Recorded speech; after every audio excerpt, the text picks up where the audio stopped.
Oke. Kita lanjutkan lagi perbincangan. Ini kalau memprediksi ya nanti permainan Indonesia dan Vietnam akan seperti apa ya, harapannya pasti Indonesia menang, unggul dari Vietnam. Tapi Mas Budi, kalau melihat harapannya Rivi, mana dulu? Dulu Mas Budi. Mas Budi, ini kalau aku manggilnya Mas Vito. Kan?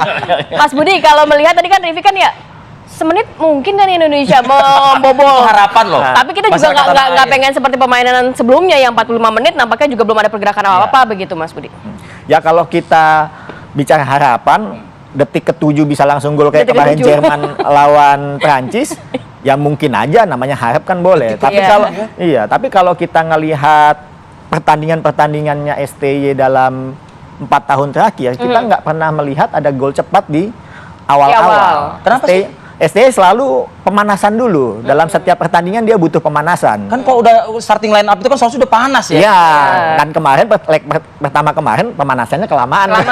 Sampai 45 menit ya. Sepakat. 45 menit cuma hanya satu kali upaya tembakan loh. Ya, artinya dari sisi teknikal, taktik dan skema permainan di babak pertama kemarin memang kita nggak melihat apa-apa dalam pertandingan kemarin. Padahal di kandang. Nah, ketika nanti hari ini main di kandang Vietnam, tetap peluang itu untuk menang ada, karena secara kualitas lagi-lagi kita nih sudah di atasnya Vietnam. Mereka ini agak ngeliat kita beda ya sekarang. Jadi ini menurut saya ini adalah pertaruhan malam hari ini. Apakah kita bisa menang lawan Vietnam atau enggak? Apa yang dipertaruhkan? Satu, program naturalisasi ini akan dipertaruhkan. Ketika kita tidak menang lawan Vietnam, ini dipertaruhkan. Apakah yang gagal atau berhasil itu adalah program naturalisasinya atau pelatihnya yang tidak bisa memanfaatkan seluruh sumber daya yang sudah diberikan oleh PSSI?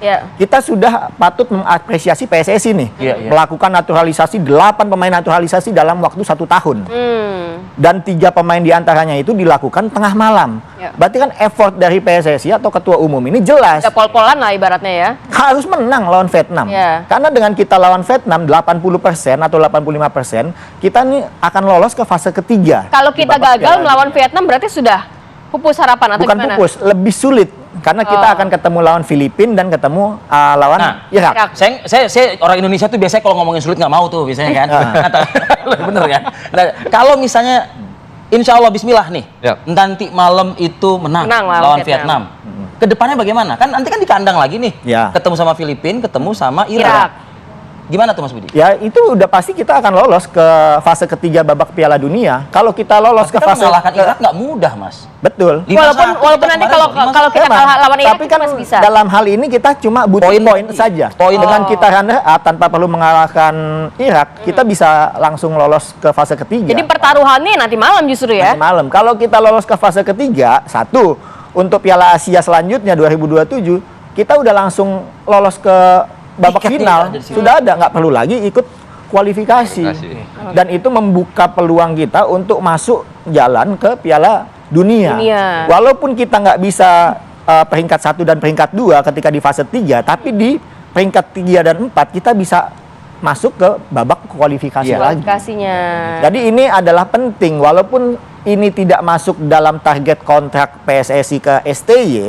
Menurut saya kalau STY mau kontraknya diperpanjang, nggak ada lain nggak ada bukan, buktikan wajib lolos ke fase ketiga dengan menang lawan Vietnam pada malam hari ini. Tapi begini STY banyak maunya, tapi kalau skuadnya nggak bisa mengimplementasikan kemauan STY agak repot nih, Mas Budi. Untuk striker di depan nanti nih malam nanti malam. Ada permasalahan nggak menurut Anda? Atau mungkin ada keinginan Anda misalnya siapa dengan siapa begitu? Yang saya tahu kan striker sudah ada naturalisasi baru itu. Yang baru Orad Mangun itu ya. Ya, itu mungkin bisa mengisi slot striker yang nanti malam main itu. Saya rasa pengalaman dia kan cukup lumayan bagus kan di tim Eropa di Belanda itu kan.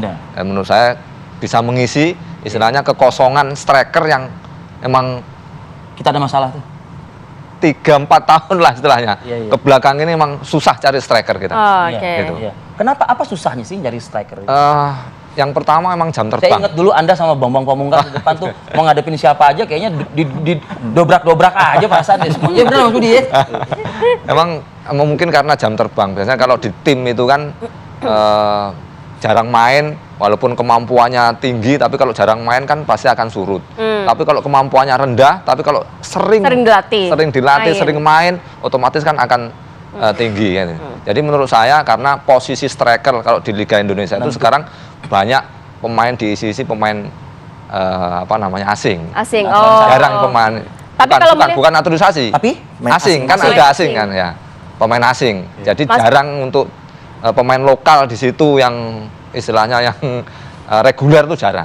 Mas Piton, tapi walaupun tadi dikatakan oleh rekan kami Iman beberapa pemain yang juga mungkin nanti dalam kondisi sakit, tidak bisa main, komposisi itu sudah cukup aman kalau menurut Anda untuk bermain nanti malam? Kalau menurut saya pelapisnya pun sekarang sudah aman, rata-rata hampir sama sekarang. Ya, jadi semuanya yang dibawa kira-kira pemain 25 pemain atau berapa pemain itu rata-rata seimbang, hampir sama.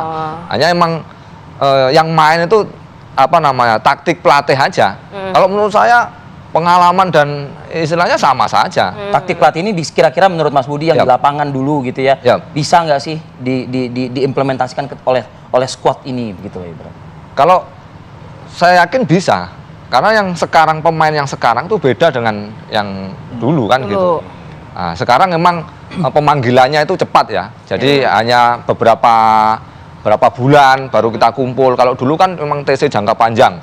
Nah, itu kan ada min plusnya. Kalau sekarang kan berapa bulan baru kita masuk TC gitu. Tapi menurut saya sudah bisa karena yang sekarang pemain-pemain sekarang itu istilahnya udah levelnya masalah timing nggak ada masalah ya Mas Budi ya sebetulnya ya? No isu kok. Nggak ada isu ya? Nggak ada isu. Berapa nanti malam Mas Budi? Kalau masalah hasil, ekspektasi saya sih harusnya 2-0 atau 3-0. 2-0 atau 3-0? Kenapa? Karena nih kemarin STY ngomong dalam pre-match conference. Dia bilang seperti ini, 1 tahun yang lalu tim Indonesia lebih muda dan tidak berpengalaman. Kalau saya garis bawain dulu, 1 tahun yang lalu belum ada 8 pemain naturalisasi. Kalau sekarang? Yang kedua, selanjutnya dia ngomong begini, ini waktunya merubah sejarah, walaupun statistik kita 20 tahun tidak pernah menang. Yang saya catat begini, yang saya garis bawahi, dia nggak bilang mau menang. Dia cuma bilang akan berubah sejarah. Artinya targetnya sebetulnya adalah tidak kalah. Tidak kalah. Itu 2 hal yang berbeda. Oke, tadi 3-0, 2-0. Mas Kalau saya yang penting menang. Yang penting menang. Yang penting menang. 1-0 aja udah menang. Iya. Mau setengah sebenarnya kalau menang. Menang aja. Kita doakan ya nanti Indonesia bisa membobol gitu ya gawang Vietnam. Terima kasih banyak. Mas Budi, Mas Piton, terima kasih. Mas Budi, kawan Kobra. Terima kasih Mas. Sehat selalu. Assalamualaikum.